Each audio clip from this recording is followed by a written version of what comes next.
Vous savez, il y a certains domaines dans lesquels les Ivoiriens ne s'expriment véritablement pas. Comme je l'ai toujours dit, j'ai dit que la politique touche tous les secteurs.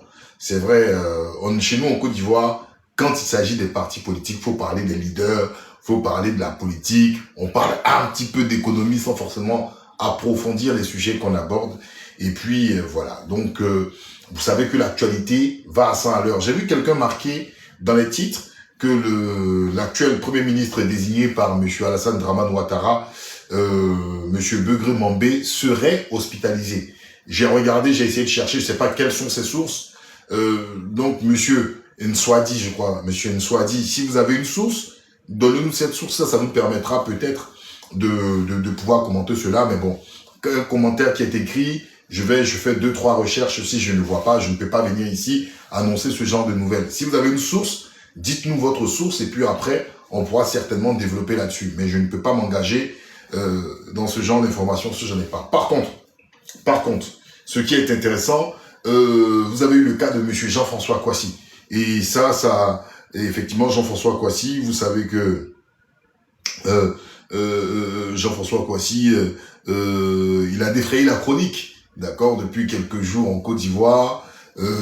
Personne qu'ils ont présenté comme le candidat des jeunes dès le départ, qui a tenu, lors du scandale de l'affaire des recrutements des agents d'encadrement de la douane, qui a lui-même en fait d'accord aussi eu à avoir des prises de parole à l'encontre de la ministre de tutelle, Madame Anne Désiré Loto. Sur ce scandale-là, il a fait l'objet en tout cas d'une interpellation et on sait comment cela s'est mené. Bon, aux dernières nouvelles, il y a des informations qui sont arrivées. On a eu l'intervention de Maître Ndrick Lavert qui s'est exprimé devant les médias ivoiriens, qui a eu à prendre la parole. Et puis on a bien évidemment eu aussi sa mère. L'intervention de sa mère m'a touché parce que on peut dire beaucoup de choses. Moi, je vais personnellement, à titre personnel, dire quelques éléments, quelques cas d'école qui se manifestent en Côte d'Ivoire et aux grandes dames des partis politiques. Vous savez, ici, au niveau de la diaspora, on sait que au niveau de la diaspora, nous, on parle souvent, d'accord? Pas parce qu'on veut forcément être les porte-étendards. On n'a pas envie d'être les porte-étendards. On ne veut pas dire qu'on est les plus courageux. On ne veut pas dire qu'on est les plus sachants. On ne veut pas dire qu'on est les plus forts. C'est pas cela. Notre rôle, avant toute chose, c'est de parler de la situation des Ivoiriens en Côte d'Ivoire. D'accord? Je profite pour saluer mes amis de l'AES. J'en vois quelques-uns. Je vais venir aussi sur un classement du Global Fire Arms, d'accord, concernant les meilleures armées africaines. J'ai quelques critiques à faire. Et puis le dernier classement qui est sorti, bon, il nous révèle des choses. Mais je vais commencer par très important. Et puis, ça parle aussi du dynamisme. Tout à l'heure, j'étais en train de vous dire, le jeune streamer américain, iShowSpeed, quand il est arrivé en Côte d'Ivoire, on a vu plus la jeunesse. Hein. C'est plus la jeunesse qui a vraiment vulgarisé ce truc. On a un lien commun. Je me rappelle la semaine dernière, j'ai fait une interview, du moins une vidéo, où je m'adressais à deux frères, un du PDCI RDA et un du PPACI. Je parlais de Jonathan Thiam et je parlais de Benito. D'accord? Et j'avais dit, vous aviez quelque chose en commun, c'est la jeunesse. Qu'est-ce qui se passe aujourd'hui? D'abord, j'ai essayé de regarder, de lire un petit peu quelques dépêches. Lors du procès qui a eu lieu aujourd'hui pour le cas de M. Jean-François Kouassi, une bonne partie des jeunes étudiants sont allés soutenir Jean-François Kouassi. Jeunes étudiants. Et j'en suis vraiment fier. Parce qu'on dit en Côte d'Ivoire, les jeunes ne s'intéressent pas à la chose publique. Les jeunes ne s'intéressent pas au débat politique. Les jeunes aujourd'hui sont dans l'amusement. En fait, on nous montre une image de jeunes Ivoiriens qui sont distraits. On nous montre une image de jeunes Ivoiriens qui sont dans l'abattardissement. On nous montre une image de jeunes Ivoiriens qui ont une certaine conception de la chose politique. C'est ce qu'on nous met en avant. Mais je pense que si on allait vers la plupart de ces jeunes, et je dis de différentes couches sociales, parce qu'aujourd'hui, ce ne sont pas forcément les enfants de Poignon. En fait, Poignon, c'est une expression BT qui veut dire souffrance et pauvreté. Ce ne sont pas seulement les enfants de pauvres. Moi, je peux vous le dire. Il y a des enfants dont leurs parents sont nantis, qui aujourd'hui ne sont pas d'accord avec cette forme de gouvernance en Côte d'Ivoire. Quand on dit que la liberté d'expression est devenue quelque chose de très dangereux en Côte d'Ivoire, c'est un fait, c'est une réalité. J'en suis je suis un c'est qui? C'est bon? S'il te plaît, attends, parce que, un instant, s'il te plaît, un instant. Il faut que je retourne quand même le truc, là. Ah, attendez. Alors, tac, tac, qu'est-ce que je vais faire? Parce que là, ils vont voir une bonne baguette de pain. Ok. Dis-moi, qu'est-ce que tu veux? Hein? Tu veux faire un coucou? Non. Ça fait rien. Elle veut quoi? Elle veut un câlin. Non, non, non, non. Non, c'est mon père Charles qui a dit elle veut un câlin.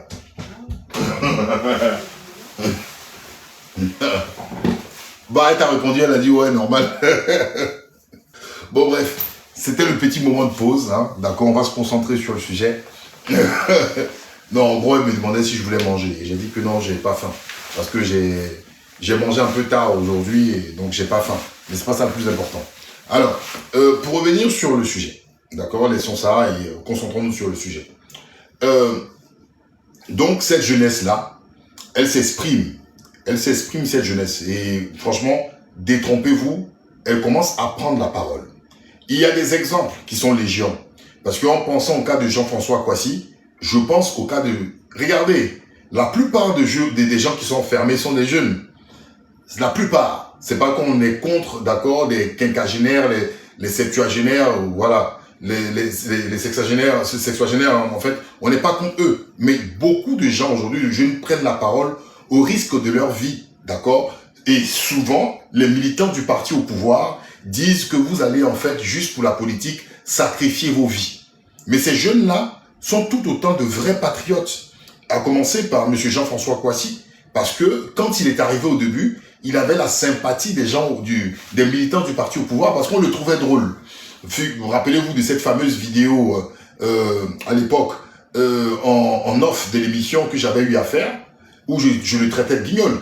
Et je reconnais, moi, quand je dis quelque chose, j'assume. Et beaucoup de jeunes sont venus, et voilà, mais Jurier, tu te prends pour qui? Toi, tu te prends pour qui? Il y a plein qui sont venus me menacer, parce qu'au début, on le trouvait drôle. C'est le candidat des jeunes. Mais quand il a commencé à rentrer, à attaquer des sujets sérieux, certains jeunes se sont désolidarisés de lui.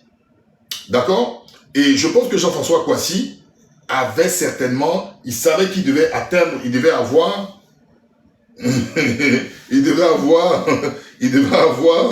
son moment où il allait s'exprimer. D'accord?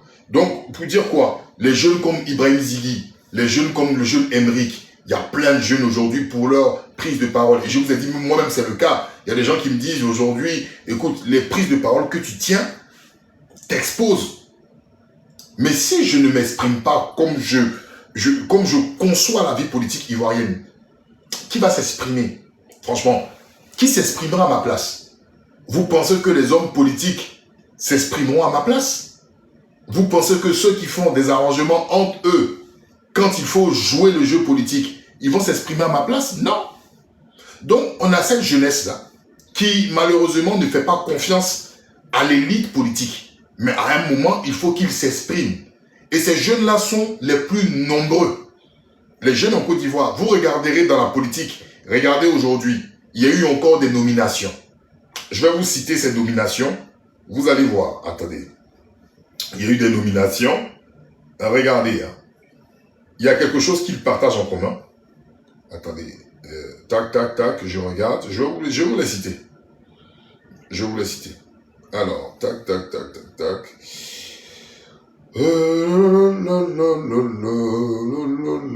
Regardez.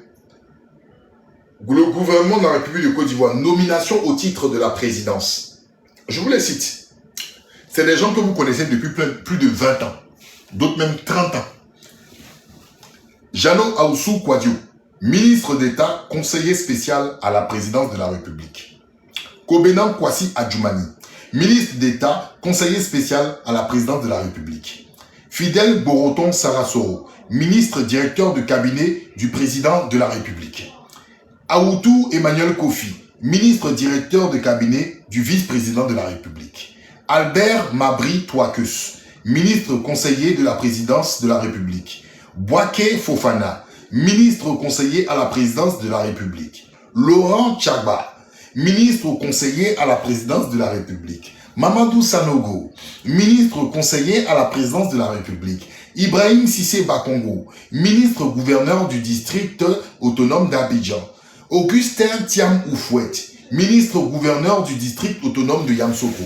La plupart sont des gens qui sont au-dessus des 50 ans. La plupart même ont plus de 60 ans. Est-ce que vous voyez?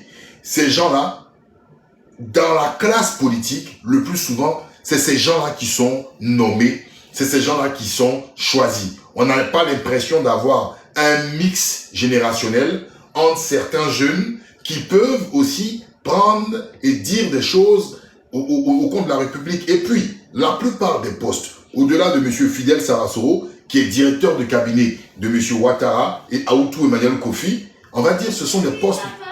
Ouais, bonne nuit. Allez au lit. Ce sont des postes, en fait, d'accord, de récompense. Parce que des gens, il faut les caser parce qu'il faut les caser. Vous voyez?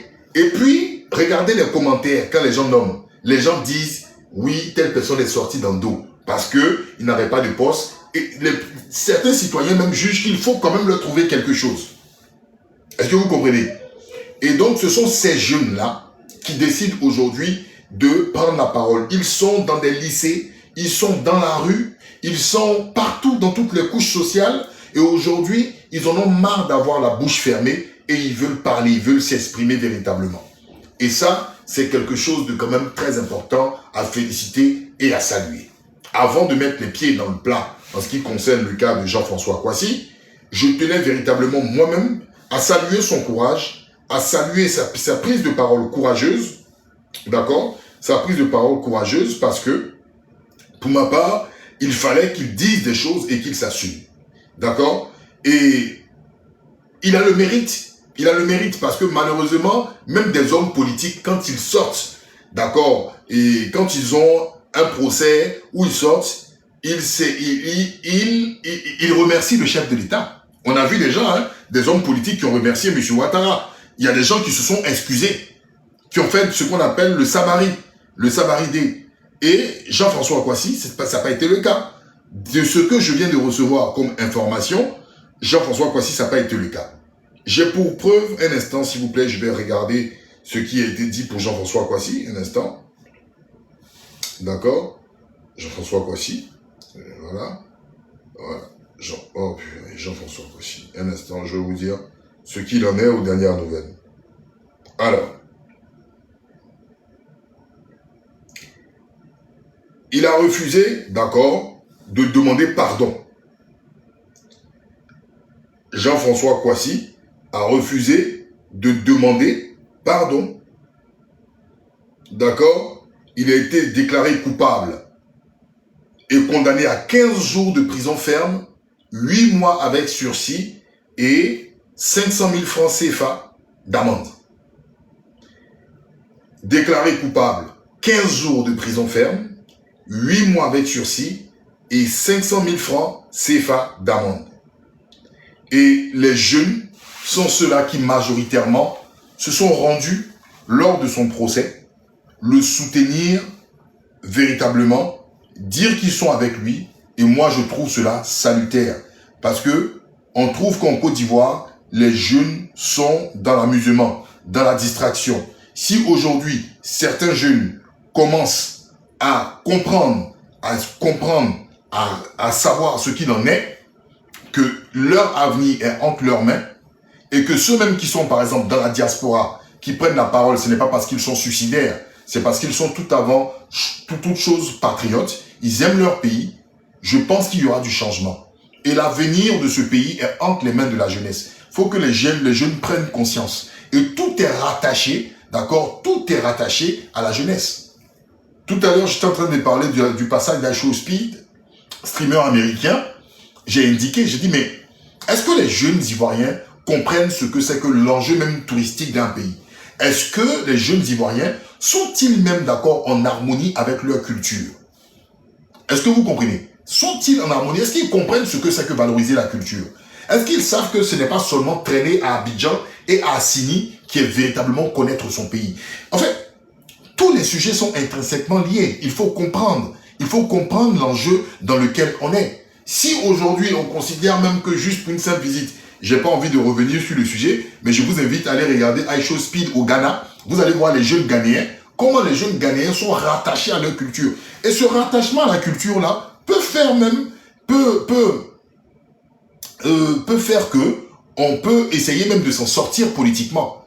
Parce que quand il y a des situations de crise, dans un pays, c'est la culture qui prédomine pour essayer de souder et faire comprendre aux gens qu'il ne faut pas que les politiciens nous manipulent. Il ne faut pas que certains pays étrangers nous manipulent. Et c'est comme ça des pays tels que le Ghana, des pays même tels que le Burkina, se retrouvent autour d'un socle quand un chef traditionnel s'exprime. Et les chefs sont à l'écoute aussi de la jeunesse. Mais chez nous, on n'a rien. On n'a pas de repères. En Côte d'Ivoire, on n'a pas de repères. Comment pouvez-vous comprendre qu'un jeune qui se soucie de son avenir parle politique et on lui dit de ne pas parler politique? J'ai des amis qui aujourd'hui, vu moi-même mon exposition là, ils ont peur de parler avec moi au téléphone. Parce qu'on dit que je parle trop. On dit je parle trop. Qu'aujourd'hui là, je suis limite quelqu'un à risque. Je suis quelqu'un à risque. Que je parle trop. Mais qu'est-ce que je dis? Est-ce que j'ai un jury? Bon, vous avez vu une vidéo où, dans un exemple, j'ai dit, ah bah dans ce cas-là, Ouattara est le premier des malhonnêtes. Les gens, en fait, d'accord, c'est suite à un exemple, j'ai dit. Mais les gens insistaient sur ce point-là, comme si j'étais en train d'injurier. Mais si vous regardez toute la vidéo, d'accord, dans le contexte et l'exemple qui était donné, c'est suite à cela, je l'ai dit. Mais le fait même de dire ça, c'est la mort. Et moi, dans les pays où j'ai fréquenté, dire ça, c'est absolument rien. On entend ça tous les jours. Mais là-bas, tu ne peux même pas dire ça. C'est-à-dire, en Côte d'Ivoire, tu ne peux plus dire ça. Et puis, c'est devenu normal. Les militants du parti au pouvoir, eux-mêmes vont te dire, on ne dit pas ça. On ne dit pas ça. Et puis, les autres aussi ont assimilé cela. On ne dit pas. Donc, les jeunes sont apeurés. Les jeunes sont traumatisés. Et ce n'est pas normal. Moi, je l'ai dit.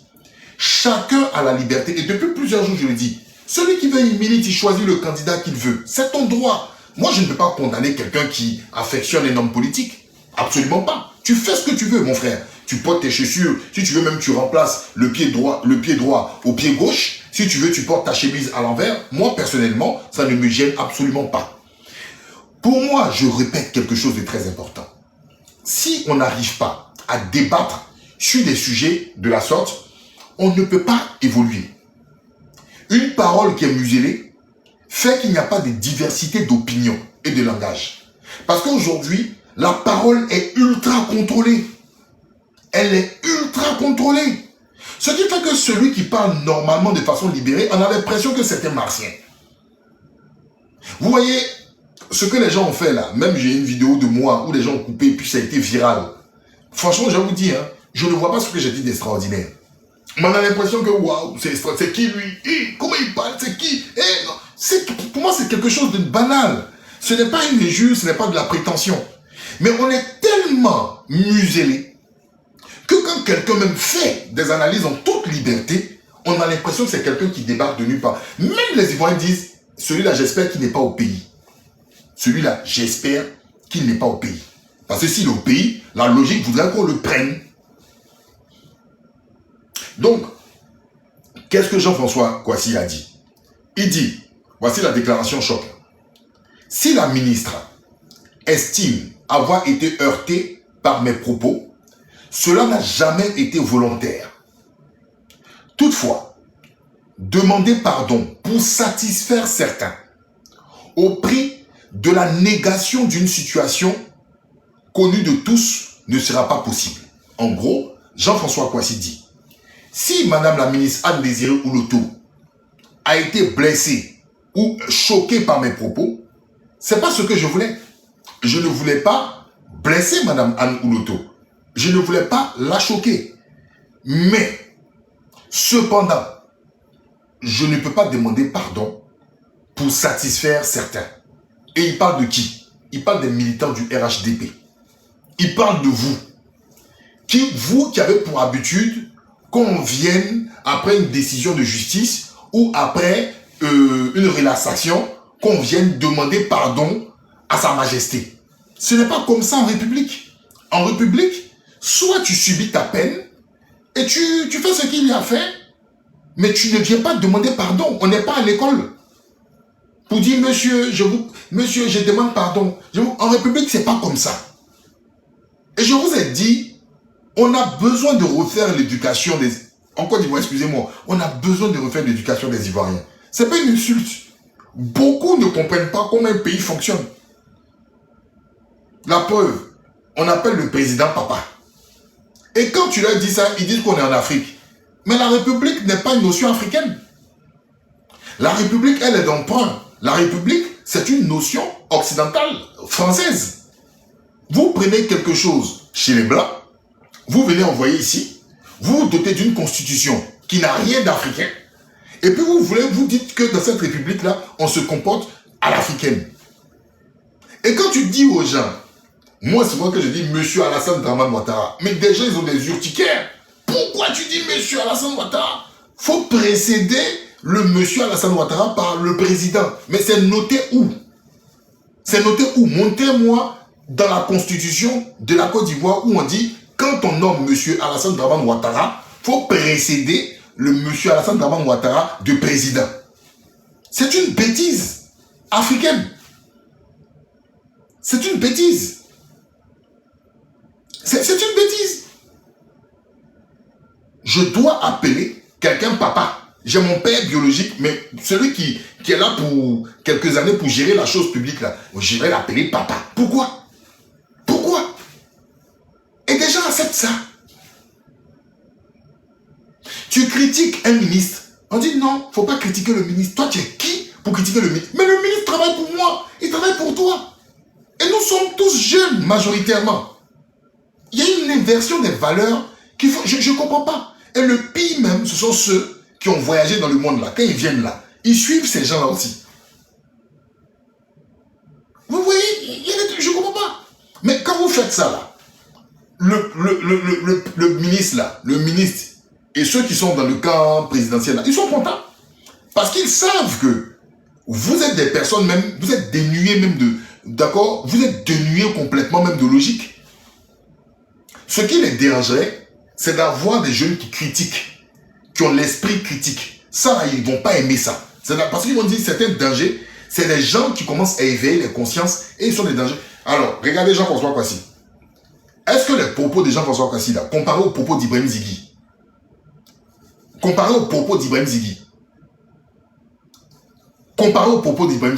mais Ibrahim Zighi est où?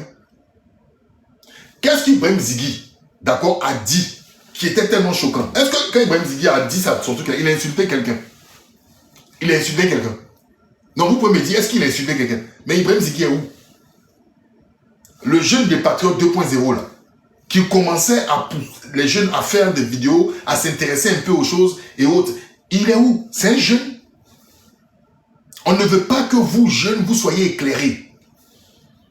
On ne veut pas que vous, jeunes de la Côte d'Ivoire, vous soyez éclairés. Aujourd'hui, regardez même, il y a des gens qui sont dans l'opposition, qui disent, des gens qui sont dans l'opposition, hein, je ne dis pas dans le parti au pouvoir, ils disent, on a envoyé les enfants des gens.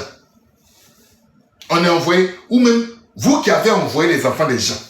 Mais comment on peut envoyer les enfants? On envoie les enfants des gens, pourquoi?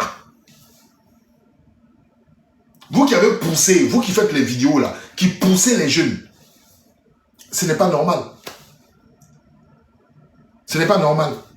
Tu vas venir critiquer l'adresse fiscale, on dit que non, tu es quelqu'un, tu n'aimes pas. L'adresse fiscale de ton pays, ton argent. C'est ça le pire en fait. Toi-même ton argent, l'argent de ton pays, on te reproche pourquoi tu fais des critiques sur l'argent de ton pays. C'est pas l'argent de quelqu'un, hein? C'est l'argent de ton pays. On dit pourquoi tu critiques ça? S'il y a des réformes sur la gestion de cet argent-là, pourquoi toi tu critiques ça? Ah ouais, je n'arrive pas à comprendre. Non, c'est vrai, hein? Je n'arrive pas à comprendre. Et des gens vont te dire, tu as la haine, tais-toi. Toi, faut pas venir à Abidjan parce que tu prends l'annexe fiscale. Tu dénonces des inégalités de ton argent. C'est ton argent. Et puis des gens te reprochent, non, faut pas parler de ça. Faut pas parler de ça. Ça s'appelle le développement. Je continue ma lecture pour Jean-François Kwasi. Il dit, toutefois, demander pardon pour satisfaire certains au prix de la négation d'une situation connue de tous ne sera pas possible. En tant que citoyen, il est de notre devoir d'interpeller nos autorités face à certaines situations, de protéger nos concitoyens et de défendre des valeurs. En tant que citoyen, il n'a pas dit en tant que militant. Lui-même là, il a son mouvement politique, mais il dit en tant que citoyen. Et nous sommes tous citoyens et citoyennes. Personne ne nous a arraché la citoyenneté. Donc nous, on a un devoir. Et notre devoir, c'est d'interpeller ceux qui sont là, d'accord, face à certaines situations. Quand on vient, par exemple, critiquer le fait que la TVA augmente à 18% pour les intrants, pour ceux qui sont fermiers, pour ceux qui ont leur élevage, c'est une interpellation pour dire que les 18% sont trop pour les fermiers, sont trop pour les éleveurs. En gros, nous, on dit, autorité, il faut sciencer, parce que la situation est intenable. Et c'est parce que certains ont interpellé qu'il y a une baisse de 18 à 9%. Mais quand il y a baisse de 18 à 9%, on se pose des questions. Les 9% qui ont été soustraits là, dans quoi seront-ils répercutés? C'est ce qu'on appelle de l'intelligence. Mais en Côte d'Ivoire, quand tu vas venir demander, bon, vous avez baissé de 18 à 9, les 9 là, est-ce qu'ils vont être répercutés dans un autre secteur quelque part? Il y a des gens en Côte d'Ivoire qui vont dire, vous là, vous n'êtes jamais satisfait. Vous avez demandé à ce qu'on baisse, maintenant vous demandez autre chose. C'est-à-dire qu'on a l'impression qu'il y a une partie de la population qui n'aime pas qu'on soit intelligent. Ils n'aiment pas qu'on réfléchisse. Si c'est pour danser, si c'est pour célébrer le ballon, pour danser, voilà, ça on vous aime. On dit que tu es patriote, tu aimes ton pays. Mais quand tu veux réfléchir, en Côte d'Ivoire là, on n'aime pas quand tu réfléchis trop. Si tu réfléchis, on te dit, toi, à la force de toujours réfléchir, tu as plus de chances de finir en prison. Voilà. Soit tu applaudis pour la politique du gouvernement, mais quand tu commences à trop réfléchir là, on dit, mon ami, toi, tu n'as pas envie de voir tes parents. Tu as tes enfants, tu n'as pas envie de gérer ton petit mouvement tranquille. Hein? Si tu continues là, mon ami, c'est le PPA qui va te trouver, le pôle pénitentiaire d'Abidjan. Voilà. En Côte d'Ivoire, on n'aime pas ceux qui réfléchissent. On n'aime pas ceux qui réfléchissent. On dit, il y a un pont. On a construit un pont. Le président vient inaugurer ce pont. Toi, dès que tu vas commencer à dire, mais ce pont-là, de base, il était à combien? 9 milliards. Mais pourquoi de 9, on est passé à 22 milliards? Mon ami, on dit, ils vont venir taper ta porte. Ou ils vont venir casser ta porte. Ils vont venir te chercher. Où est-ce qu'il y a des séditieux? Où est-ce qu'il y a des dangereux pour un jeune de réfléchir de ce qu'on fait de son argent? En fait, je ne comprends pas. Où est-ce qu'il y a de dangereux? Où est-ce qu'il y a des séditieux? C'est qui? Attends, un instant. Je chauffe le pain. Je chauffe le pain. Non, le pain, il était déjà chauffé, il était déjà au four. Mais bon, j'ai pas faim en fait. Bref. Donc, excusez-moi, c'était la petite interlude. Il faut prendre une petite pause. Mais, aujourd'hui, voici la situation dans laquelle on se trouve. On se trouve dans cette situation. Je vais continuer ma lecture pour le cas de Jean-François Kouassi. D'accord? Il dit, donc, en tant que citoyen, il est de notre devoir d'interpeller nos autorités face à certaines situations, de protéger nos concitoyens. Ça, c'est très important. Et de défendre des valeurs. C'est lourd de sens. Et franchement, je vous dis, ce jeune homme, dès ses premières apparitions, je le trouvais franchement pas du tout smart. D'accord? Je le trouvais amuseur, qui augmente les prix et puis ça rigole. Moi, mais ce qu'il dit, c'est lourd. Il dit, en tant que citoyen, il est de notre devoir d'interpeller nos autorités face à certaines situations, virgule, de protéger nos concitoyens. Et ça, c'est...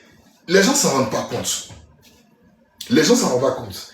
C'est en Côte d'Ivoire, quand tu critiques, quand tu parles de la politique qui est mise en place, certains concitoyens te tapent dessus. Toi, tu penses que tu connais ci. Toi, tu penses que tu es comme ça. Toi, tu penses que tu es comme ci, tu es comme ça.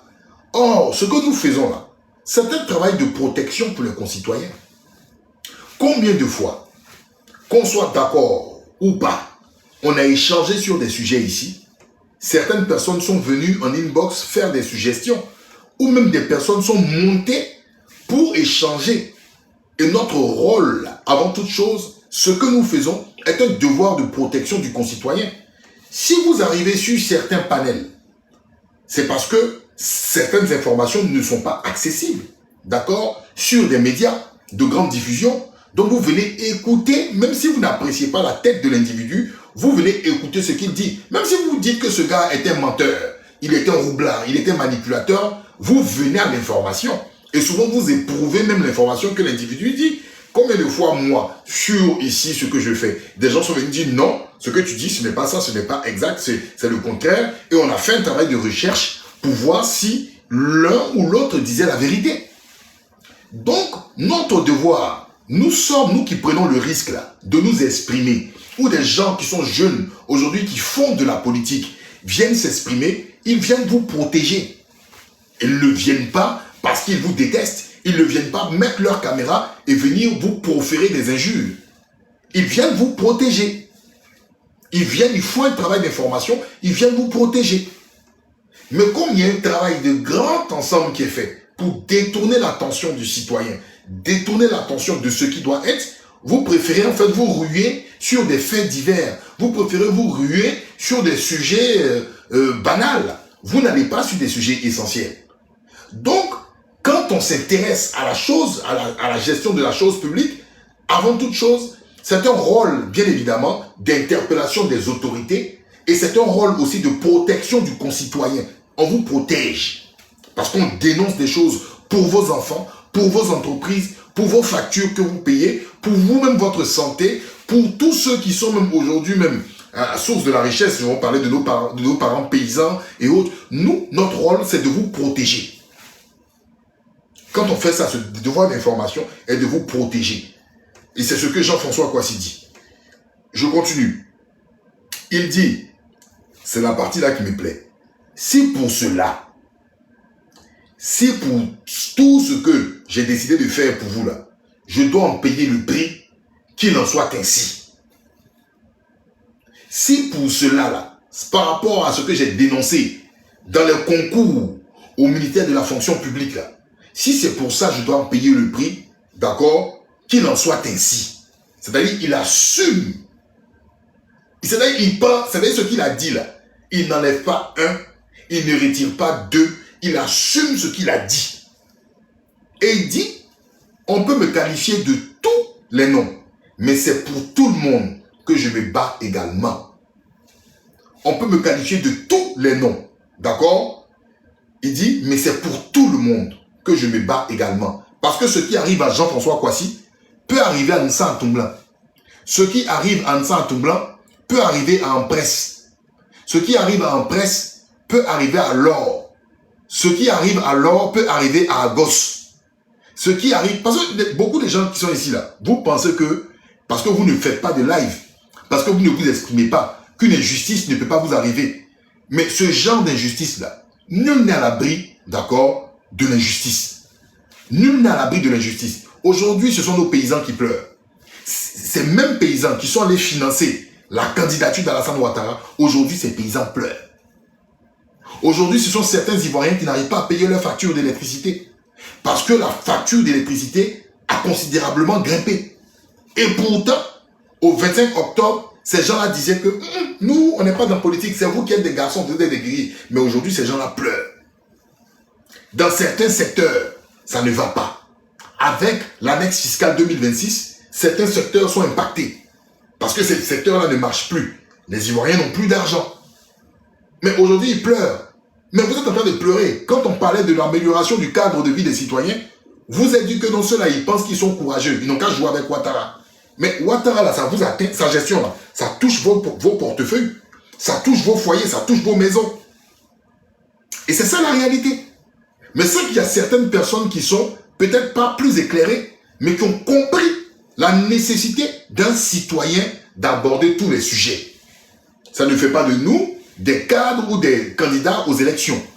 Mais ça ne nous empêche pas, en tant que citoyens, d'aborder des sujets qui sont importants qui sont super importants pour le pays. Vous préférez qu'on reste dans les jupons des femmes, qu'on passe notre temps à être distrait, pendant que la chose publique, notre argent, je vous dis, c'est notre argent. Ce n'est pas l'argent du RHDP. C'est notre argent. Je ne sais pas si vous vous rendez compte. C'est ton argent, c'est mon argent, c'est l'argent de tes parents. Et puis, dans ta tête, tu penses que c'est l'argent d'un homme politique. C'est notre argent. Vous connaissez une famille d'hommes politiques qui paient la dette à vie? Vous en connaissez? Est-ce que vous en connaissez? Montrez-moi une famille d'hommes politiques qui remboursent le crédit d'un pays à vie. Ça n'existe pas. Donc c'est notre argent, mesdames et messieurs. Donc c'est la chose publique. Et je pense que ce que je suis en train de dire, ce sont des notions qu'il faut encore inculquer à nos citoyens. Parce que j'ai l'impression que les gens ne comprennent pas. Je vous jure qu'à l'instant où je vous parle, il y a des gens qui sont assis dans leur maison. Ils pensent que l'argent que le gouvernement utilise là, c'est l'argent du compte en banque de M. Alassane Dramane Ouattara. Ils sont convaincus. Et ils sont vieux, ils sont assis. Des pères de famille.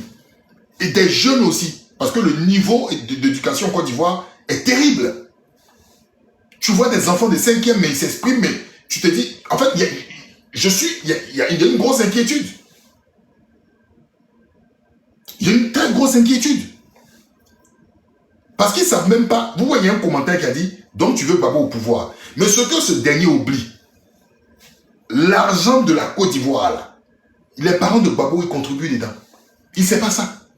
Ce qu'on appelle, d'accord, le PIB, la richesse de la Côte d'Ivoire. Les parents de Gbagbo contribuent à cela. Les parents de Thiam contribuent à cela.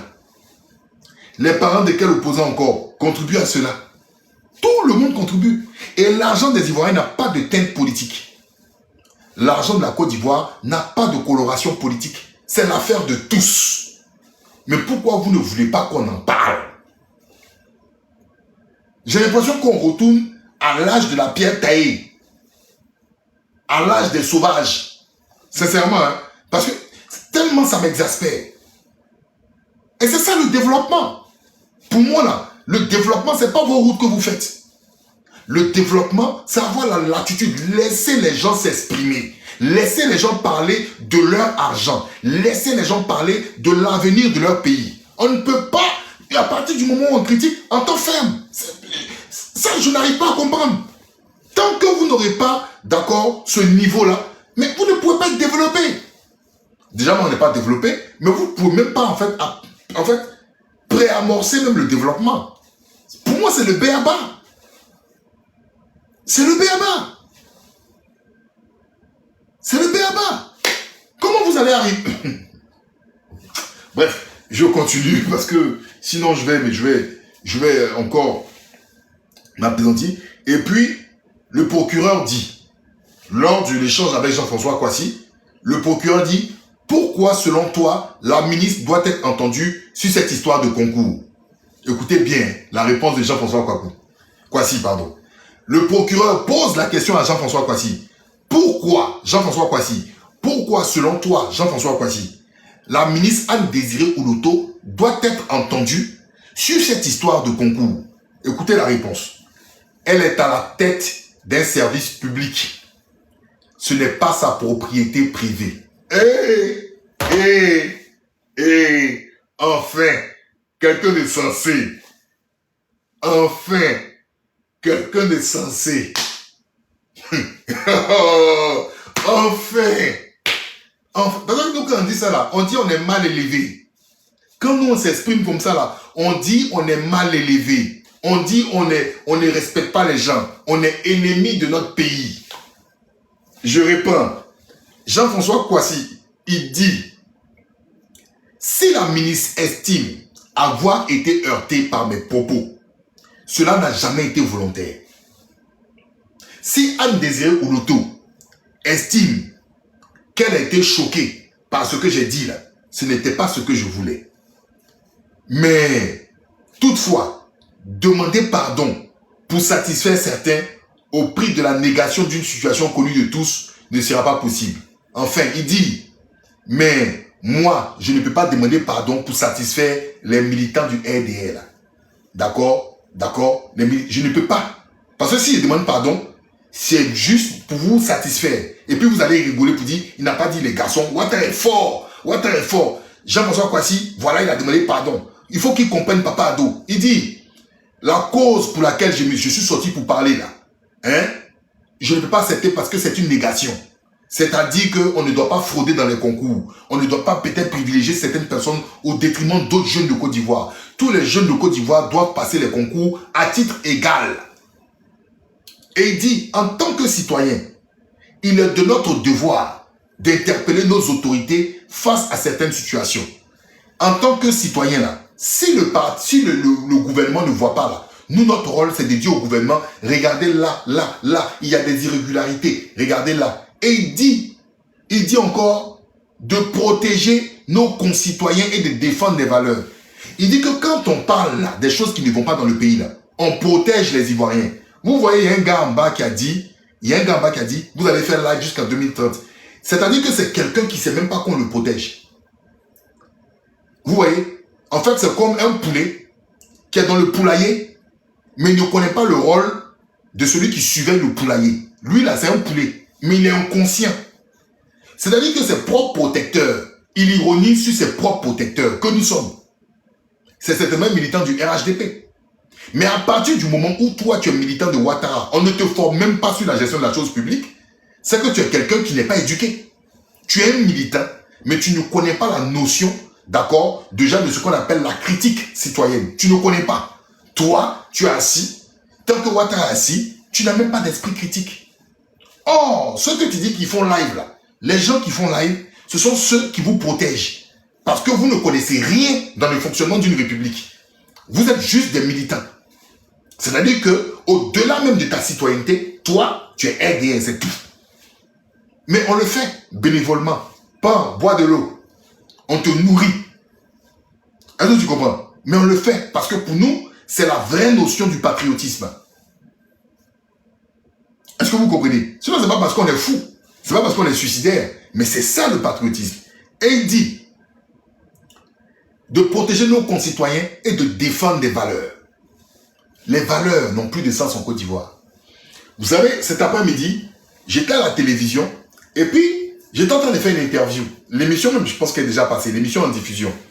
Attendez, je vais voir. Je vais voir même, peut-être je vais vous montrer l'émission rapidement. J'ai dit un truc sur Télé Birahima Ouattara. Les gars étaient choqués.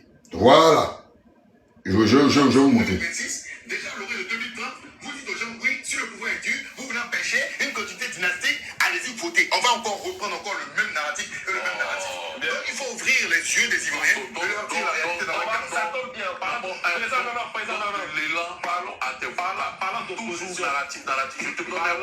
Attendez. Je vais vous montrer la partie. Un instant. Je vais vous montrer ce que j'ai dit sur Télé Birahima Ouattara. Un instant. Je crois, attends. Un instant, je vais vous montrer ce que j'ai dit en tant que citoyen. Vous allez entendre. Parce que je n'ai même pas encore vu l'émission. Madame Marcel Touré, épouse Nabane Kone, qui Voilà. c'est la nièce de M. Alassane. Voilà. Adjoumani, tous ceux-là, ils ont même refusé. En fait, un mois donné à Fautef. Il ne faudrait pas qu'on se voit là. Non, tu ne m'as pas compris. Jean-Yves, tu ne m'as pas compris du tout. Non, je vais finir en une minute. Sur cette question-là, j'aimerais que Jean-Yves comprenne ceci. Si au sein de l'appareil RHDP, Adama Pictogo n'a pas eu l'intelligence de comprendre que dans cette formation politique-là, on ne manifeste pas ses ambitions, on ne déclare pas ses ambitions d'être calife à la place du calife. C'est dangereux. Si lui, il ne sait pas, lui qui est dans l'appareil depuis combien d'années, il ne sait pas, et il est venu faire ça sur un plateau de télé, il en assume les conséquences. Cependant, en tant que citoyen ivoirien, rien ne l'empêche d'ici à 2030 de se préparer pour devenir président. Vous savez ce qui va se passer. Ok. Alors, il y a deux questions, il y a deux points qui ont été relevés ici. Alors, écoutez bien. Moi, c'est effectivement en ce qui concerne la personnalité, le fait qu'il soit le petit frère de M. Télé Birahima Ouattara, soit le petit frère de M. Alassane Dramane Ouattara. Est-ce que cela pose problème? Alors, effectivement, est-ce qu'un président d'exercice il est condamnable qu'un frère ou une sœur puisse se présenter. Ou un fils. Ou un fils puisse se présenter, absolument pas. Mais, non, constitutionnellement, ce n'est pas interdit. Ah bon? Constitutionnellement. Si on y va au niveau de l'éthique, et là, c'est sur ce point, je vais attaquer, parce qu'on parle de M. Téné Birima Ouattara, mais la personne qui était en train de faire le communiqué à la présidence, Mme Masséré Touré, épouse Nabanye Koné, qui est-elle? C'est la nièce de M. Alassane Ouattara. Alors, on peut parler, d'accord, de, effectivement, avoir mis, M. David Ouattara, c'est pas un secret polichinelle, est celui qui a négocié le contrat d'attribution des fabrications des cartes d'identité ivoiriennes avec la compagnie belge Semlex. Donc, on a ce rapport-là, d'accord, d'inclure véritablement sa famille dans les affaires d'État. Et c'est assez nauséabond, en fait, d'accord, pour l'environnement politique ivoirien. Jean-Yves a relevé un point qui est intéressant. M. Téné Birima Ouattara était candidat à Abobo. Il a fait une proposition aux Abobolais. C'est comme ça on les appelle chez nous. Voilà, pour son élection, il a promis de faire des cartes CMU. Pour moi, ça craint, ça pue. Parce qu'un homme politique qui est censé déjà incarner un renouveau politique ne sera pas dans cette continuité. Quand on dit aux opposants ivoiriens qu'ils dorment, c'est bien, mais ils dorment. Mais il y a qui en face? C'est celui qui a déployé l'opération Épervier avec les 44 000 d'accord, soldats et policiers pour pouvoir en fait gérer les élections en Côte d'Ivoire. Monsieur Téné Birima Ouattara, ce monsieur qui a adressé un discours en disant en fait d'accord que l'opposition ou les personnes qui veulent être opposées à monsieur Ouattara sont je sais pas quoi, des bonarions ou quoi, lors des élections présidentielles, moi je crains en fait pour la démocratie en Côte d'Ivoire. Et puis, quel seuil allons-nous avoir? Dans quel dispositif électoral le jeu encore politique se fera en Côte d'Ivoire? Pour moi, on est véritablement dans une continuité dynastique. Et si le choix de M. Téné Birima Ouattara, au-delà de ses compétences que j'ai citées tout à l'heure, c'est-à-dire au niveau de la présidence et autres, M. Téné Birima Ouattara est un choix important. Et ce choix est de museler l'opposition. Ça, je le dis tout haut. Si les gens veulent le dire tout bas, il va continuer dans une certaine fermeté. Mais on a eu M. Dali... voilà, maire de la Côte. Voilà, et j'ai lu le communiqué ce matin de son avocat. Il a été convoqué pour éclaircir, d'accord, le rôle de l'organisation du meeting qui a été fait à Yopougon, parce qu'il était au sein de la jeunesse PPACI, et par la suite il a été enfermé. C'est dans le renouveau là du gouvernement du vice-premier ministre. Donc, c'est bien de jeter la pierre à l'opposition pour dire que l'opposition ne fait rien. Mais bon, après, chacun voit le jeu démocratique comme il veut, selon sa vision. Quel est l'objectif de ce que tu viens de dire? Je suis en train de dire tout simplement qu'en fait, là, on peut même pas, en fait, même critiquer l'opposition dans dictature. Moi, je le dis clairement. Maintenant, ça, ce sont mes mots, ça n'engage que moi. Et pour moi, on est dans la continuité de la dictature. Parce que, en réalité, ça n'engage que moi. Non, je n'ai pas dit que ça n'engage oui. pas. Je n'ai pas dit que ça t'engage pas. Oui. Mais ce que tu as dit là, tu as rien dit de nouveau. On a dit ça ici. Depuis des semaines, des mois, nous sommes en train de dire que le président Alassane Ouattara prépare une succession dynastique. Pour ajouter à cela, j'ai dit, et je reprends clairement ce que j'ai dit. Je dis, pour empêcher cette succession dynastique-là, il y a une seule chose, le vote des Ivoiriens. Bon, alors, je termine par là. Parce que le président... Vas-y, tyran, non, il n'y a pas... C'est la continuité, c'est ceci, c'est ça. Je vous sais que je vais vous laisser. Parce que le président Ouattara va créer les conditions d'une succession dynastique. Et puis celui qui arrive là va faire un renouveau. Mais alors, donc, dans ce cas, comment le vote va changer cela? Je vous pose la question. Justement quoi? Justement, non, allez-y, expliquez-nous. Il faudrait apprendre aux Ivoiriens que le vote seul peut changer leur vie. Mais comment? Mais justement, on a voté. Tu me poses une question, tu dois répondre. Pourquoi tu le président, tu me poses une question, tu réponds pas. C'est bon, on a compris, c'est bon. Tu me poses une question, je dis pas. Allez, que je ris. Attendez, président. Merci, président. Vous dites, en dictature, le vote peut changer de dictature. Non. C'est pas tu parles de dictature. Pourquoi tu ris? Non. Le président n'a pas de dictature. Non, mais moi je lui ai dit, j'ai dit clairement. Oui. J'ai dit clairement et j'ai exposé. C'est pour ça. Non, mais c'est bizarre. Déjà, tu sont d'accord. Pourquoi vous n'avez pas le courage de dire que ceux qui vont enlever Ouattara là, c'est coup d'État digne? Non, mais attendez, vous dites c'est pas il fait la coup d'État maison. Non, doucement quand même. Non, doucement, je réponds. Si vote peut pas enlever. Non, mais attendez,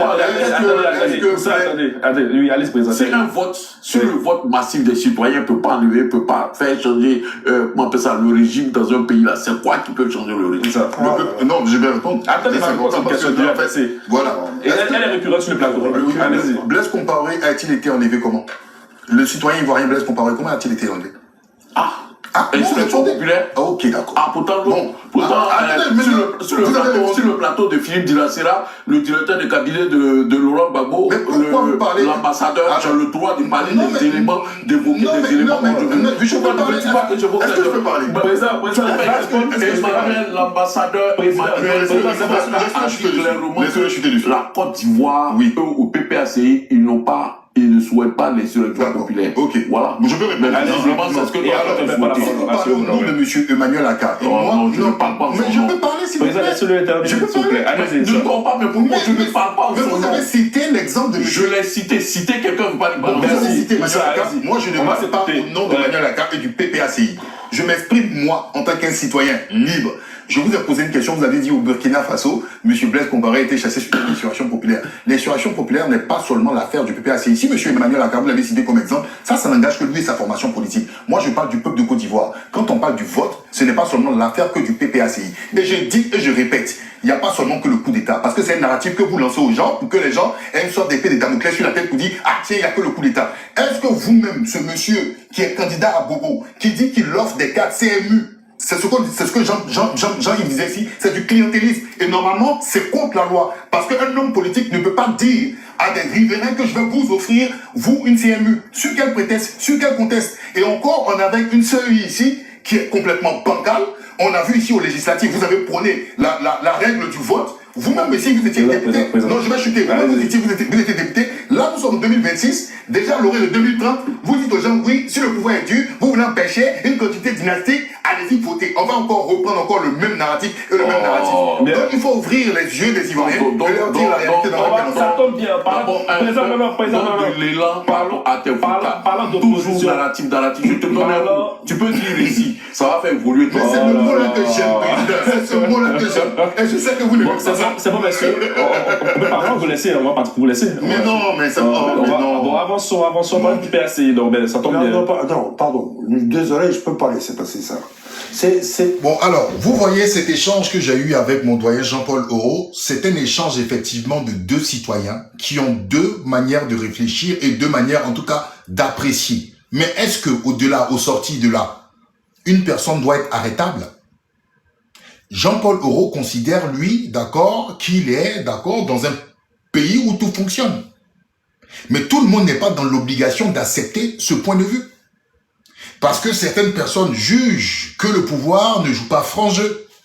Et je pense que je ne suis pas le seul. Certains Ivoiriens disent que la commission électorale indépendante, en dehors du parti au pouvoir, la commission électorale indépendante ne semble pas indépendante. Est-ce que cela fait de nous des hors-la-loi? Est-ce que le désirata du parti au pouvoir doit être forcément le choix de tous? Monsieur Jean-François Kouassi, je vais revenir à lui, parce que ce qu'il dit devant le procureur, d'accord, est très important. Super important. Et je te rassure, ma sœur, en presse, quand tu me disais de faire attention, je fais très attention. Normalement, dans un pays où tout semble fonctionner, je ne suis pas punissable par la loi. Sauf dans un pays où les choses ne fonctionnent pas, bien évidemment, je risque de me faire du mal. D'accord? Il dit, on peut me qualifier de tous les noms, mais c'est pour tout le monde que je me bats également.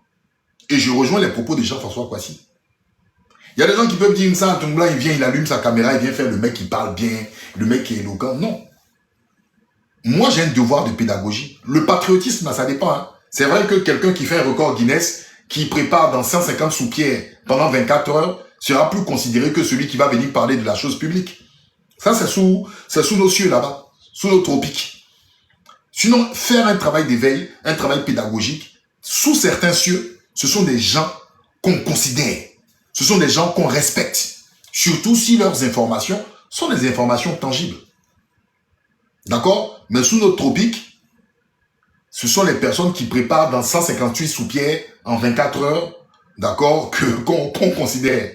Ou des gens qui dansent qu'on considère. Il dit, on peut me qualifier de tous les noms, Mais c'est pour tout le monde que je me bats également. Parce que ce qui m'arrive aujourd'hui, moi, Jean-François Kwasi, peut vous arriver à vous. Excusez-moi, je vais vous demander de tapoter, j'ai été restreint. Tapotez, partagez s'il vous plaît. J'ai été restreint. Quelqu'un a signalé mon... Lors de la diffusion de l'élément, quelqu'un m'a signalé.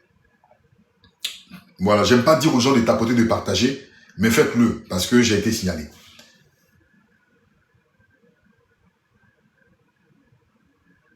Et pour ceux qui veulent trouver cet élément-là, d'accord? Ceux qui veulent trouver cet élément, je sais pas c'est qui là ici, mais si il y a des modos ici, occupez-vous en fait de monsieur Lassissi. Voilà, s'il vous plaît, parce qu'il ne faut pas qu'il pourrisse en fait le dynamisme du live.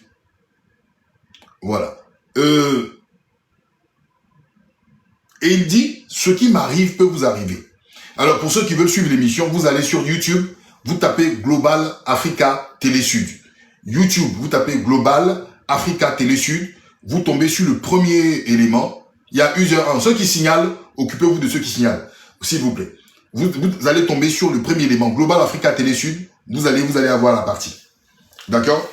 Alors, il dit, en tant que citoyen, il est de notre devoir d'interpeller nos autorités face à cette... Bon, ça, je l'ai déjà lu. On peut me qualifier, il dit enfin, pardon, on peut me qualifier de tous les noms, mais c'est pour tout le monde que je me bats également.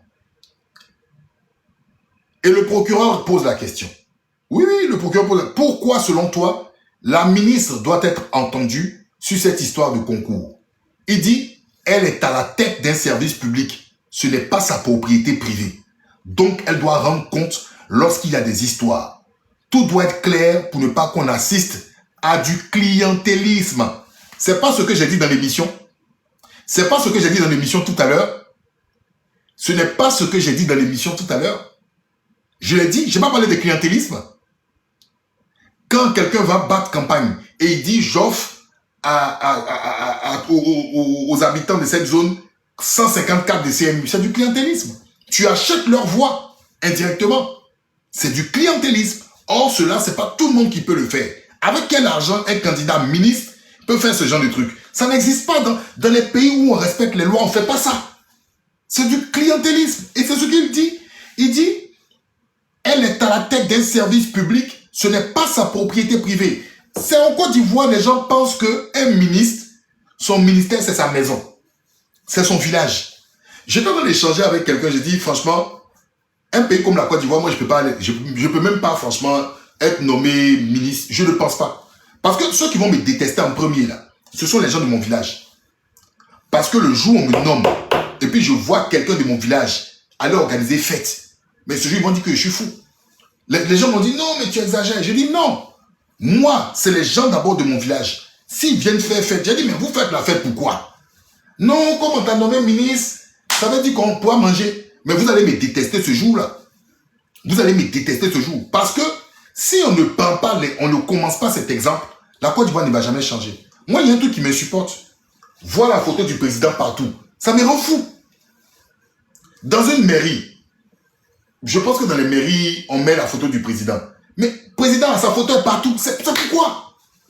C'est quoi tout ce folklore-là? En fait, c'est quoi tout ça?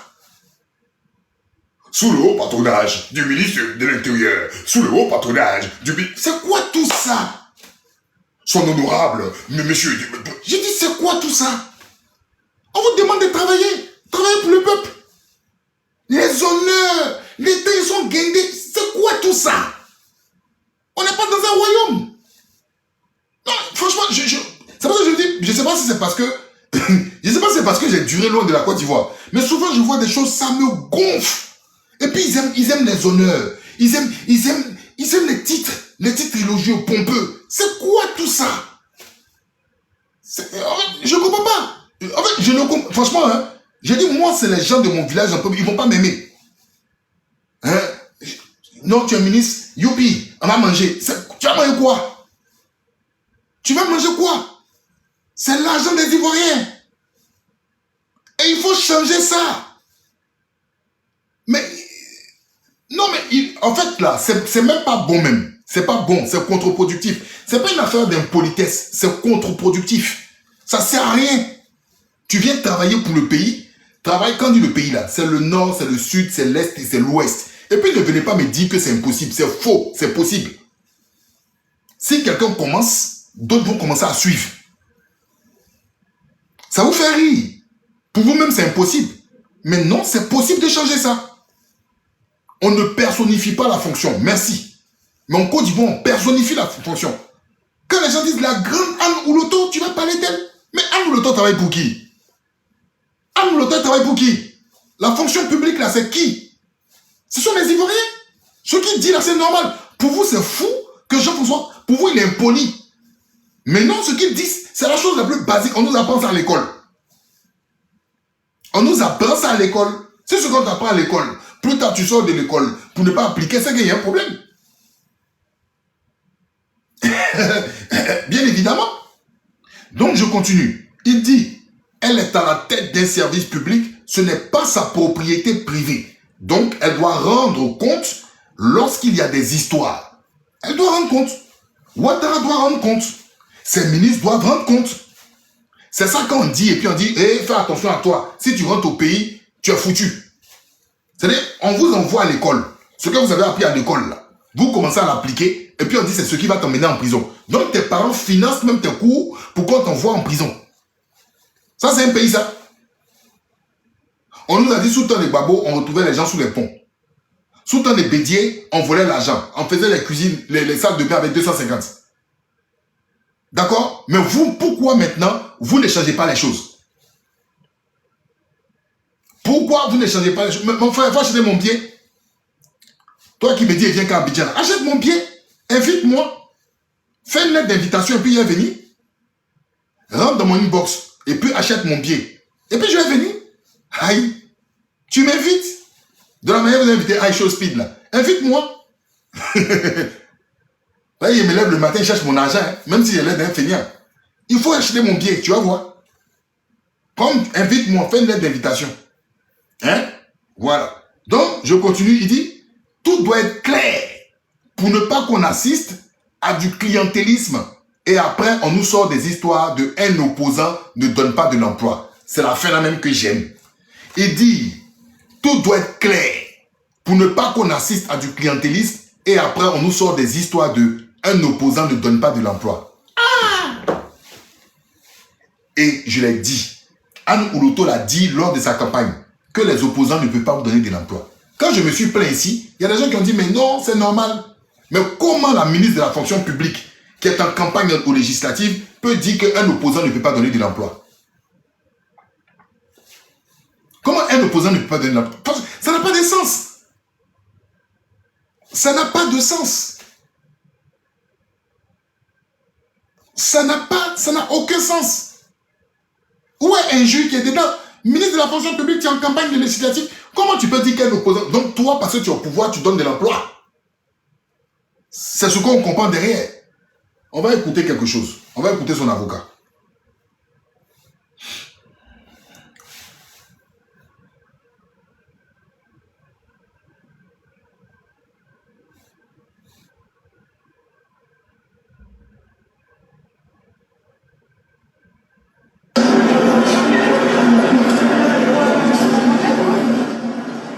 Ça, c'était en attente du procès.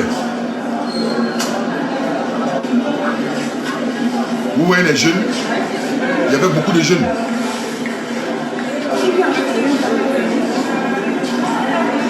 Il y avait beaucoup de jeunes.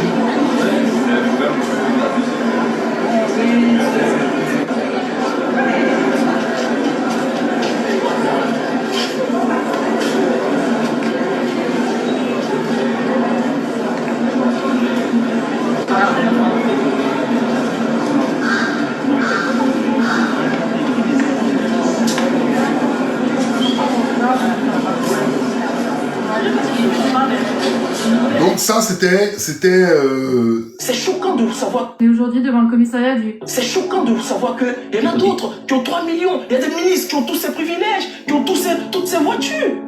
Et déjà, quand on commence par le président de la République, il est le président de la République et le président du RHDP. Je suis contre les cumuls de postes. Je l'invite à démissionner d'un poste. Soit il est le président de la République ou le président du RHDP. Parce que ça crée une certaine confusion à telle enseigne que Pendant les campagnes électorales, vous avez tous entendu notre ministre, haut cadre, haut technocrate, qui s'est permis de dire à des populations dans la MEP, je vais le paraphraser, que si vous ne votez pas pour le président de la République, quand il sera élu, vous n'aurez rien. Mais je suis surpris. Moi qui ai fréquenté à l'université de Cocody, je sais qu'un président de la République, c'est pas tout le monde qui le vote. Et je sais que quand il est élu pour toute la nation. Mais notre ministre, haut technocrate qui enseigne à Harvard, lui, il ne sait pas. Il ne sait pas que le président de la République, il est élu pour tous les Ivoiriens. À telle enseigne qu'on dit que quand il sera élu, vous n'aurez rien.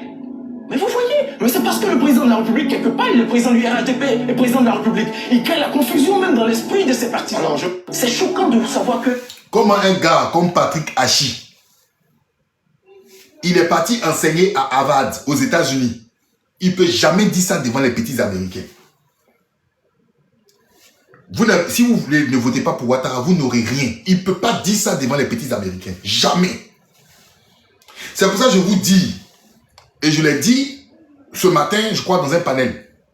Quand vous voyez nos hommes politiques là, bon, excusez-moi, laissez-moi, vous ne sortez pas. Bon, vous ne voyagez pas. Quand vous venez, vous allez peut-être au Maroc, et puis vous venez un peu en France. Vous êtes dans votre milieu là. C'est des gens qui sont complexés. Quelqu'un qui est complexé de nature, tu le sais. Ce que Patrick Hachi a dit là, il ne peut jamais dire ça devant les Américains. Ah, il y a quelqu'un qui dit, Hachi, bon, je vous pose la question. Est-ce que Patrick Hachi n'a jamais dit? Bon, attendez, je vais trouver la vidéo. Ok. Attendez, on va trouver la vidéo de Patrick Hachi.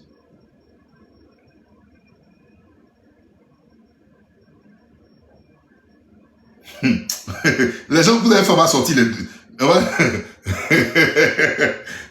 On va sortir les scoops ici. Vérité, entre vous et nous. Si dans la région de la mer, vous ne le... Vérité, entre vous et nous. Et vous ne le votez pas. Vous croyez qu'il ne va pas gagner? Mais il va gagner. Il va gagner. Mais vous, quand il va gagner, vous n'aurez rien dans ça. Mon ami, tu vois, attends, toi-même tu as entendu, tu veux que je remette encore? Vous, en fait, et c'est lui qui est président de l'Assemblée nationale, hein. Je remets. Vous voyez? Vérité, entre vous et nous. Si dans la région de la mer, vous ne le votez pas, vous croyez qu'il ne va pas gagner? Mais il va gagner. Il va gagner. Mais vous, quand il va gagner, vous n'aurez rien dans ça. Il n'aura rien dans ça. Bon, mon ami, normalement, on doit te bannir du live. Parce que c'est comme ça, c'est votre comportement. Vous n'allez jamais à l'information. Et vous êtes là, vous polluez les lives des gens. Vous contribuez à désinformer les Ivoiriens. C'est votre travail, hein. Mais je vais te laisser là pour apprendre. Et le monsieur qui a dit ça là, non, viens pas les vas-y, c'est la honte. Toi-même, tu sais pas que Patrick Hachi qui est un technocrate. Tu sais pas qu'il a dit ça. Bon, maintenant, tu entends là, ça te fait quoi? En tant qu'Ivoirien, que quelqu'un qui dit à ses parents, si vous voulez ne votez pas Ouattara, mais il va gagner. Mais quand il va gagner là, vous n'aurez rien. Toi, ça te fait quoi? Ça te fait quoi? Ta sensation, parce que ton signe, ton symbole là, ta photo de profil là, c'est l'armoirie de la Côte d'Ivoire. Ça veut dire que tu es très patriote, tu aimes ton pays. En tant que jeune Ivoirien ou un monsieur là, quand tu entends un technocrate de la trempe de Patrick Hachi tenir ce genre de propos là, toi, ça te fait quoi? Faut écrire ta sensation. C'est ceux-là, on appelle l'élite, on les appelle les technocrates. Des gens qualifiés. Ça, c'est la base de la Constitution. Ce n'est pas parce que quelqu'un n'a pas voté autrui que tu vas dire à tes parents, vous n'aurez rien. Donc, en fait, le gain que ses parents dans la maison vont avoir là, c'est le fait de voter Ouattara. C'est du clientélisme. Dans un pays normal, on ne fait pas ça. Et ça, je parie que devant les Américains, à Harvard, il n'a jamais dit ça. Parce que quand ils sont devant les Blancs là, ils se font petits. C'est chez nous quand ils viennent là, ils ont la grande gueule, ils vous écrasent, et puis on vous met en prison. Et vous-même, c'est vous qui soutenez ça. Sinon ça là, quelqu'un, un technocrate dit ça, c'est scandaleux et choquant. Dans les pays qui fonctionnent normalement. Mais vous là même là, ils parlent, et puis ça passe comme lettre à la poste. C'est comme ça la Côte d'Ivoire fonctionne. Donc Jean-François Kouassi n'a pas menti. Et toi, tu as menti. Mais comme tu ne peux plus écrire, personne ne t'a muté, hein? Personne ne t'a banni, mais tu ne peux plus écrire parce que tu as honte. Tu ne peux même pas justifier le comportement de Patrick Hachi. Tu as honte. Et c'est comme ça, vous êtes tous les jours. C'est vous là qui faites. Et puis on accepte des choses qui ne semblent pas normales. C'est vous. C'est votre catégorie là. Vous êtes plein comme ça. C'est normal que quelqu'un dise ça. Mais je dis, au lieu de dire, ok, allons-y là, faut écrire, toi, en tant qu'Ivoirien, quand tu as entendu Patrick Kachi là, c'est quoi la sensation? Ça te fait quoi? Normalement, en tant que patriote là, qu'est-ce que tu ressens? Quand tu entends ça, ça te procure quoi? Il faut nous dire ce que ça te procure, ce que tu ressens suite à ces propos là. Qu'est-ce que tu ressens? Il va dire, ok, allons-y, vas-y. Il va rien mettre de bon. Et ils sont comme ça.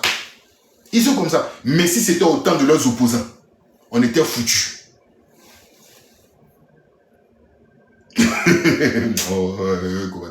Si c'était les opposants là, on était foutus. Ah, pas normal.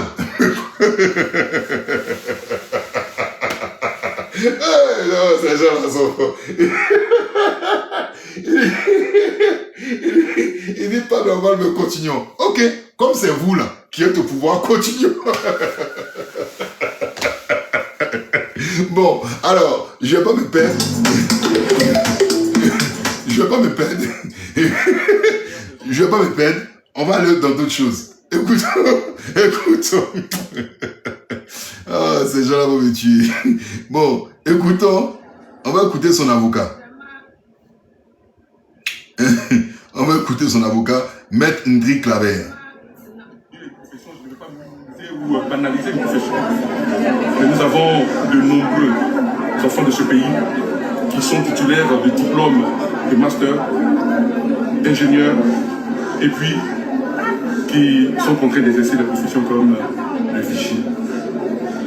Et lorsque ces personnes apprennent qu'il y a 400 personnes dont on ignore tout en ce qui concerne le processus par lequel ils sont passés pour aujourd'hui prétendre à la formation pour entrer à la fonction publique, la jeunesse est libre.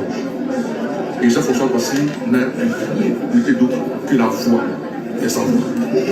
Son message n'était pas d'encourager les gens à un discrédit quelconque de notre administration. Son intention, c'était de dire aux décideurs, penchez-vous sur ce problème sérieux. Parce que nous avons la possibilité, parce que nous sommes compétents, nous avons la possibilité de rentrer à la fonction publique, mais par des réalités qui existent, nous en sommes privés. Voici, c'est le message simple de M. Jean-François Boissy et nous voudrons que ce soit compris comme tel. Est-ce que le ministère public a réussi à prouver l'inverse? Ben, vous l'avez constaté. Notre message a été très clair.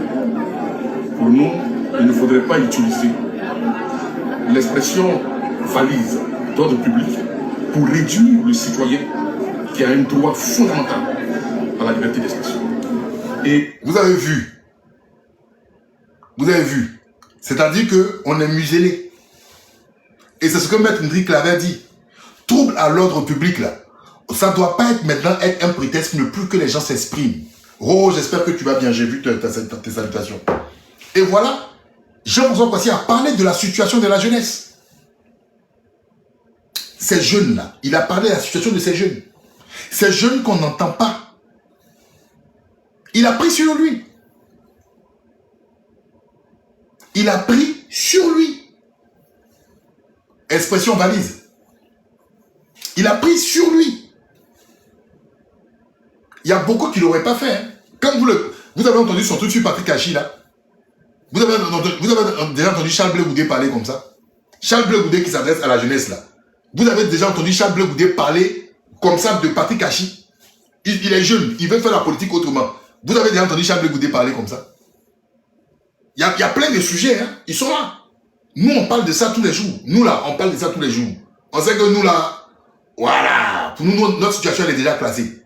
Mais les Charles Blé Goudé, qui sont les politiciens préférés, là, de certains gens au pouvoir, là, ou militants au pouvoir, là, vous l'avez déjà entendu parler de ça?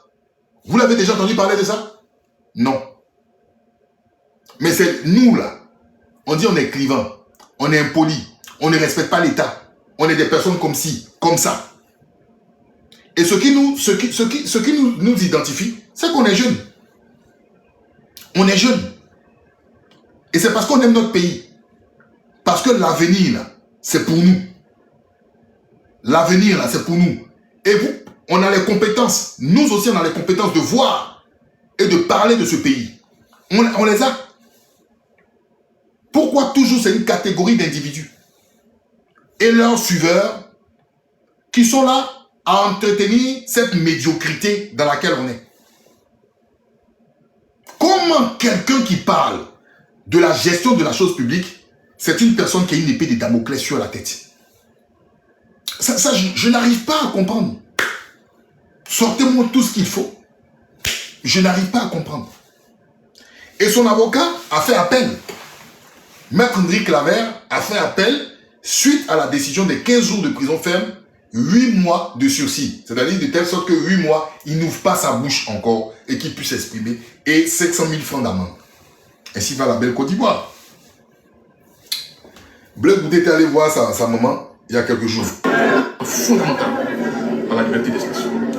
Et la démonstration que j'ai pu faire avec mon confrère sur l'interprétation que la Cour africaine des droits de l'homme et des peuples donne sur l'étendue de la liberté d'expression est là. Il s'agit de quoi? Il faut que nos décideurs comprennent qu'ils ne sont pas exempts de critiques.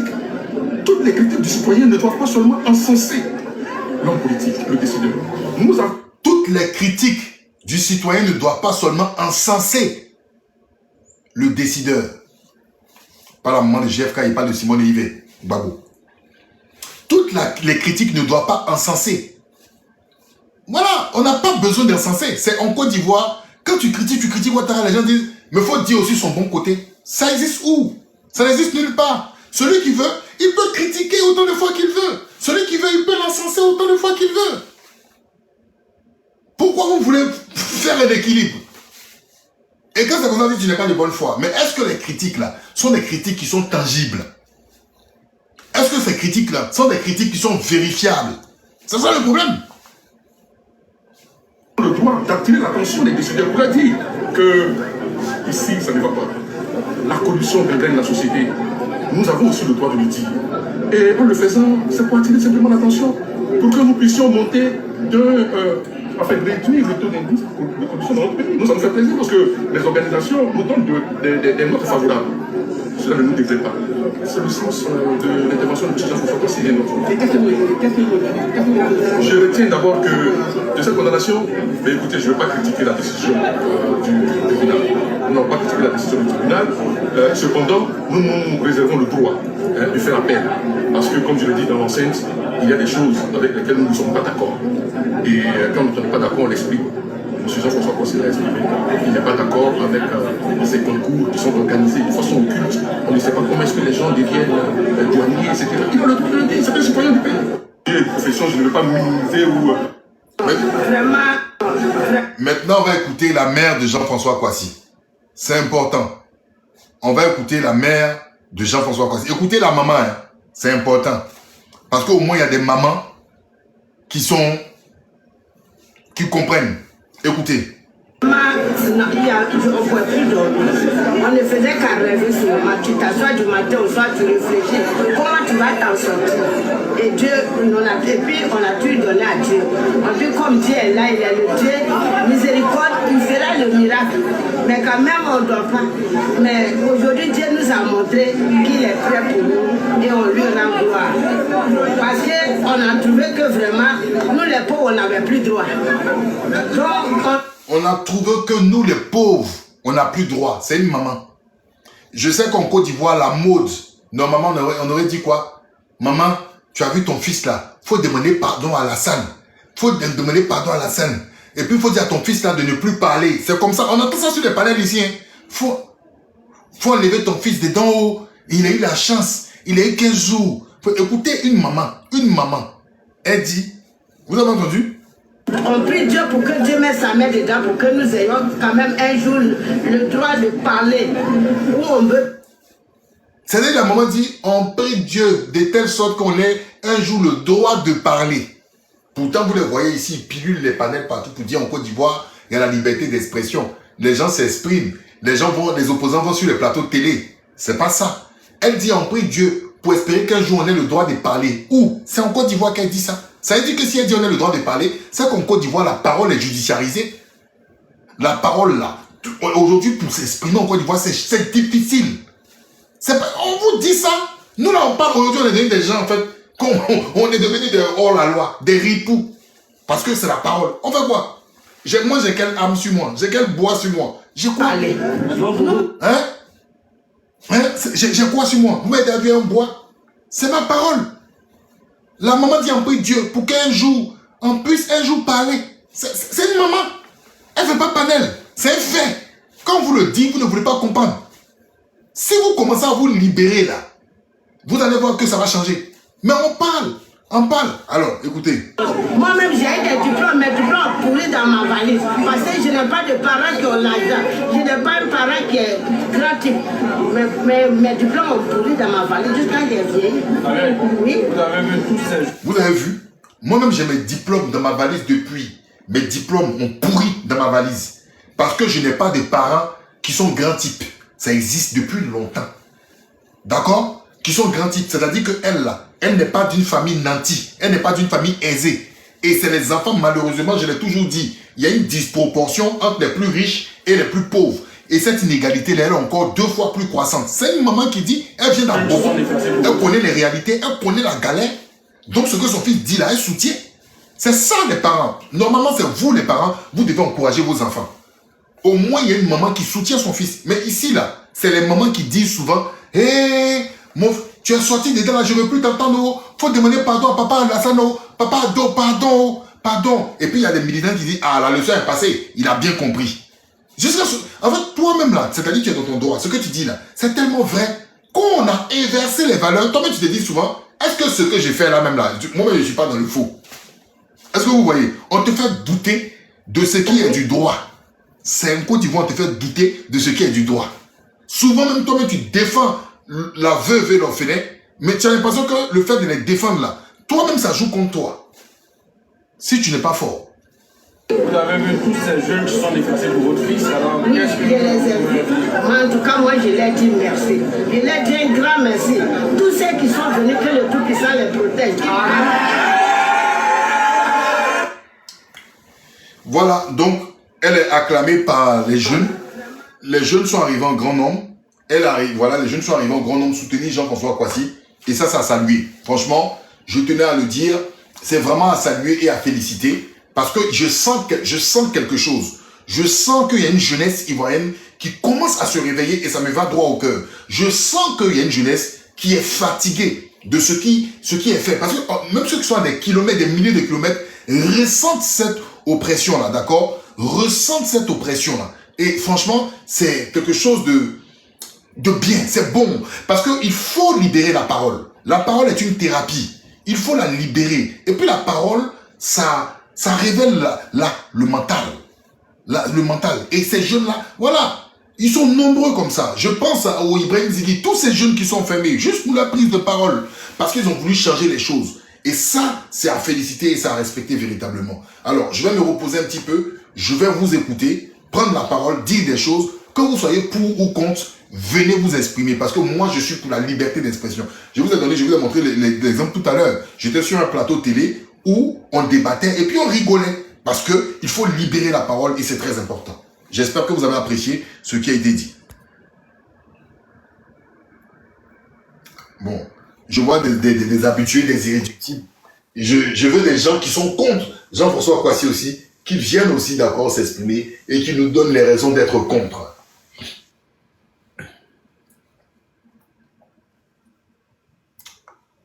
Oui, bonsoir. Ouvrez votre micro, s'il vous plaît. Bonsoir, oui.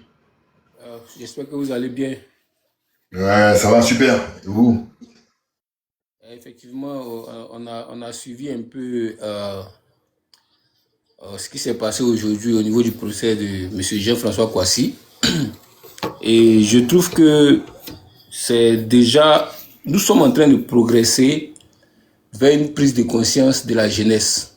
Parce qu'ils ont commencé à comprendre que ce que la Côte d'Ivoire est en train de vivre est une dictature sans précédent.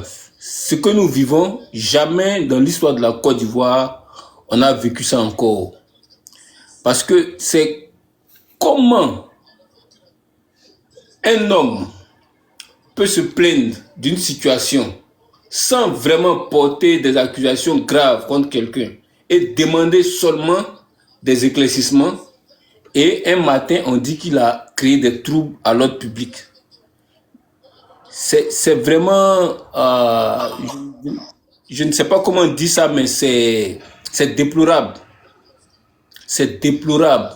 Et aujourd'hui, tout Ivoirien qui essaie de s'exprimer sur la situation de la cité, sur la situation du pays, est muselé, est jeté à la vindicte, est emprisonné. Et après, pour pouvoir peut-être le faire sortir ou bien pour quoi que ce soit, on dit qu'il demande pardon à Papa Ado, qu'il demande pardon aux autorités, qu'il demande pardon à comment elle s'appelle la dame, Anne Ouloto. Mais c'est une absurdité. Et d'autres même, comme Sylvain André Conan, qui tiennent des propos comme quoi il aurait dû s'exprimer, mais il aurait dû s'exprimer dans un cadre, qu'il ne faut pas toujours s'exprimer dans certains cadres. Il dit, mais attends, ce type c'est un journaliste? Est-ce que ce ne sont pas des fous par hasard qui vivent, qui sont en train de tuer nos enfants? Parce que pour moi, ce que M. Jean-François Kouassi a dit, il a dit et il s'est exprimé dans un cadre bien précis. Le fait de s'être levé et d'être allé peut-être au ministère, c'est pas un crime, c'est son ministère. Donc il a ses droits aussi. Vous ne pouvez pas faire des déclarations à l'insu de tout le monde, où tout le monde pensait que le concours n'avait pas lieu, et un matin on s'est dit qu'il y a un résultat qui est là, et le jeune se plaint, vous dites non, pourquoi il se plaint? Et vous donnez raison du fait que vous avez organisé des concours où, comment on appelle, que vous avez appelé des concours professionnels, où ce sont des gens qui exerçaient déjà à la fonction, comment on appelle ça, en tant que contractuel à la fonction publique, que vous avez régularisé. Et dans ce concours-là, il y a des enfants de 16 ans, de 17 ans, alors que le concours s'est tenu il y a cela peut-être 1 an. Donc ça veut dire que ces enfants-là même étaient mineurs. Donc on prend les Ivoiriens pour des fous. En réalité, c'est ce qu'ils sont en train de faire. C'est-à-dire que nous, on nous prend pour des fous. Et ce que Jean-François Kouassi a fait, je le salue. Et je salue sa position. Je salue encore les propos qu'il a tenus aujourd'hui de dire qu'il ne demandera pas pardon à quelqu'un. Il ne va pas demander pardon à quelqu'un et on ira jusqu'au bout. Et il faut que les Ivoiriens commencent à mettre la pression sur Mme Anne Ouloto pour qu'elle fasse une déclaration pour nous montrer, pas pour nous montrer réellement comment est-ce que ces concours-là ont été tenus et dans quel cadre. Il faut qu'on s'informe de tout. Et pourquoi est-ce que des mineurs ont été, comment on appelle ça, intégrés. Ouais, ont été retenus lors de ce concours-là. Il faut qu'on nous explique. Il faut qu'on nous explique. Ok. Il y a beaucoup de jeunes qui sont là et qui espéraient, qui avaient déjà organisé leur diplôme, qui espéraient passer ce concours. Mais, à leur grande surprise, les résultats sont devant eux. Ils n'ont jamais eu même une information relative à ce concours. Donc, j'aimerais encore te saluer, toi aussi, pour tout le combat que tu mènes, parce que je te suis couramment.